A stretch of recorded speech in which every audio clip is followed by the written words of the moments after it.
après cette rencontre. Mais en tout cas, quand tu aimes le football, bien évidemment qu'avec ces deux situations-là, tu peux être que terriblement gêné et souhaiter que Brahim Diaz rate son penalty.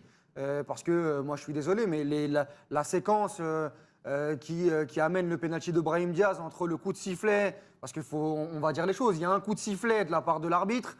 Sur une faute qui est pas, pour moi, qui est pas flagrante du tout. Toi, tu parles du but refusé au Sénégal. La séquence part de là. Voilà, le but refusé, pour moi, du Sénégal, ne doit pas être refusé parce que c'est Hakimi qui met ses mains sur Abdoulaye Seck. Et en fait, Abdoulaye Seck, il essaye de se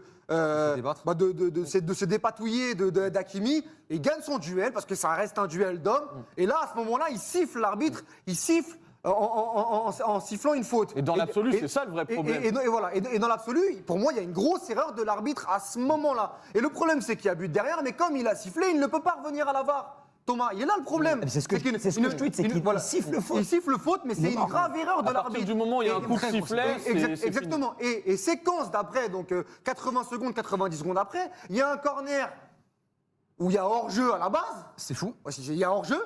Et sur le corner, il y a donc ce duel avec Brahim Diaz. Faute, pas faute, comme tu l'as dit. Tu peux le siffler, en fait. Ça peut siffler, même si moi, je trouve ça quand même léger que Brahim Diaz joue bien le coup. Mais là, dans ce contexte-là... Vous comparez souvent à Tom Cruise.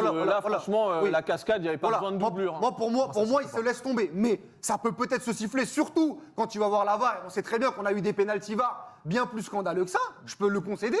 Par contre, là... Tu vas voir la VAR parce que tu peux aller voir la VAR vu que l'arbitre n'a pas sifflé. Et à ce moment-là, tu es à la place du Sénégal. Tu as deux situations qui sont semblables. La différence d'interprétation, elle n'est pas acceptable à ce moment-là. Tu peux pas avoir un décalage aussi énorme dans une finale de Coupe d'Afrique des Nations où les pays jouent leur histoire, où les joueurs jouent leur histoire. C'est irresponsable.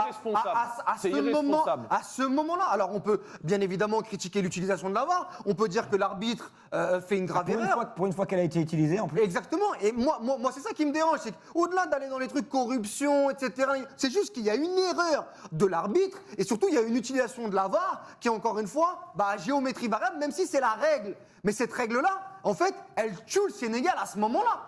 Parce que c'est pas possible sur deux cas comme ça d'être aux antipodes. Indépendamment du coup de sifflet.